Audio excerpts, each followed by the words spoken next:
Alors, je vous le disais en titre, pour en parler, nous sommes en relation avec Willy Nyamitwe, le conseiller médias et en communication à la présidence du Burundi. Bonsoir. Oui, bonsoir et je salue tous ceux qui sont en train de nous suivre en ce moment. Merci, Monsieur Nyamitwe, d'avoir accepté de répondre à nos questions en cette veille de Noël. Alors justement, les Burundais peuvent-ils aspirer à la paix? Oui, mais bien sûr, je pense qu'il y a une très très mauvaise lecture de la situation réelle qui prévaut au Burundi. Et même dans votre introduction, vous parlez de morts, de massacres, etc. Effectivement, il y a eu une attaque la semaine passée, donc la semaine vers le 11 et le 12. Hein, donc cette attaque a été réprimée et finalement il y a eu des morts. Vous savez, quand il y a des coups de feu, quand il y a une attaque armée, il doit nécessairement y avoir des dommages collatéraux. Alors, il y a eu des morts, mais pas un massacre. C'est que ceux qui ont attaqué ont été complètement défaits, vaincus, et ils ont connu la mort et plusieurs armes ont été récupérées et plusieurs personnes ont été faites prisonnières. Alors, s'il y a eu des balles perdues qui auraient chopé l'une ou l'autre personne, c'est ce que nous regrettons et nous adressons nos sincères condoléances à toutes les familles éprouvées.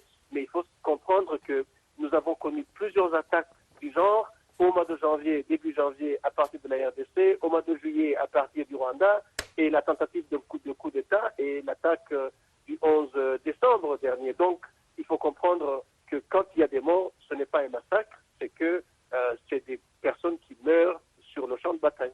Alors, reconnaissez-vous qu'il y a bien une crise qui tue le pays depuis 8 mois maintenant et que les autorités burundaises n'arrivent pas à rétablir l'ordre et ont besoin d'une aide internationale?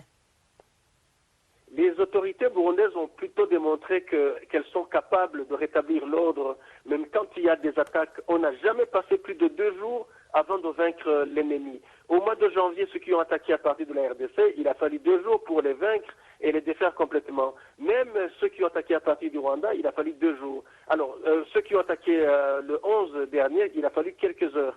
Alors, on ne peut pas dire qu'on a besoin d'une force internationale pour maintenir la paix et la sécurité, dès lors que, quand il y a des attaques de ce genre, nous parvenons à y arriver. Vous avez vu en Belgique, pour traquer un seul terroriste, ils ont dû fermer les frontières, ils ont utilisé l'armée de l'air, l'armée de terre, la police, etc. Mais chez nous, on n'a pas fermé les frontières, on n'a pas décrété l'état d'urgence. Donc, ce qui veut dire que nous sommes en mesure de sécuriser notre territoire, mais des attaques terroristes peuvent exister sur le sol burundais, au Kenya, ailleurs, en Tanzanie, en France, aux États-Unis et partout ailleurs. Hein. J'ai lu un rapport d'ailleurs qui dit qu'aux États-Unis, il y a eu plus de 1100 personnes qui ont été tuées rien qu'en 2015. Donc, si chez nous, nous pouvons limiter aussi les dégâts humains, c'est que les forces de sécurité sont quand même capables de sécuriser nos territoires. On n'a pas besoin de forces internationales, de forces de maintien de la paix. Et on ne peut même pas comprendre comment, pour chasser le M23 de la RDC, M23 qui était un mouvement qui était lourdement armé, il a fallu envoyer 3000 hommes et l'Union africaine décrète 5000 hommes sur une terre paisible comme le Burundi. Donc c'était quand même insensé et incompréhensible et on ne peut pas permettre une invasion de ce genre. Le Burundi, c'est un État souverain et nous devons protéger nos frontières et le peuple burundais, y compris les civils. Alors, vous évoquez certains arguments valables. Hein. Vous avez parlé des États-Unis, vous avez également pris en exemple la RDC. Mais comment comptez-vous alors vous y prendre pour ramener la paix au Burundi? Parce que ça fait quand même 8 mois que le pays est enlisé dans une crise et tout est parti, si vous êtes d'accord avec moi, je pense, de la candidature de Pierre Nkurunziza à un 3e mandat présidentiel.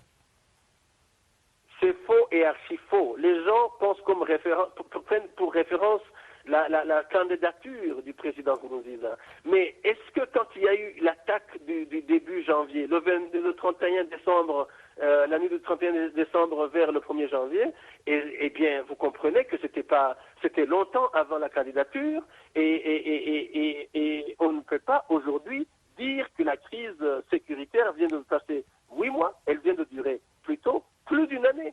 Donc, ce n'est pas cela et qui est le motif. Hein. Ces gens qui attaquent le Burundi ou qui attaquent les citoyens burundais, qui attaquent les bars, qui lancent des grenades dans des bars, etc.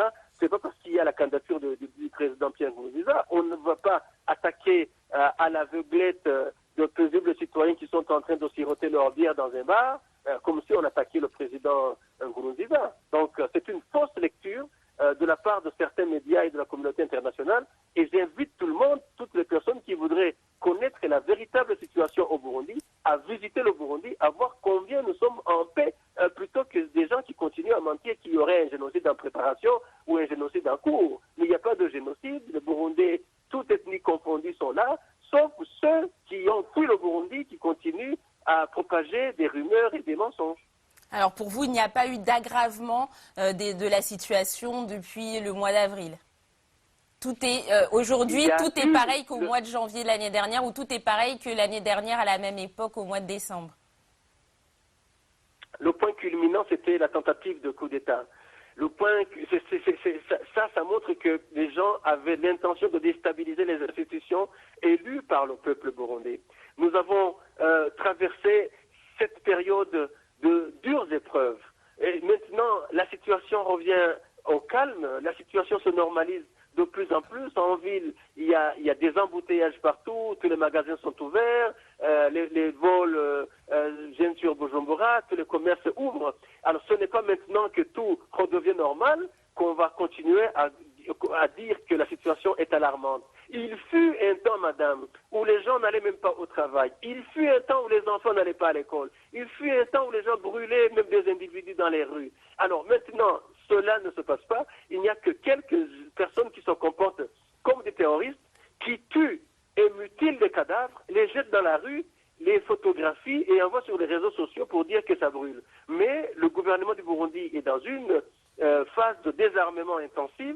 Et jusque-là, plusieurs armes ont été saisies et plusieurs personnes, plusieurs groupes ont été démantelés. Et maintenant, on peut dire que quelques récalcitrants restent et se cachent, mais ça ne durera pas longtemps avant que, sur toute l'étendue du territoire, on ne parle plus de ces exactions. Donc, je dois dire que ce n'est pas comme ailleurs où on a fermé les frontières, où on a traité l'état d'urgence.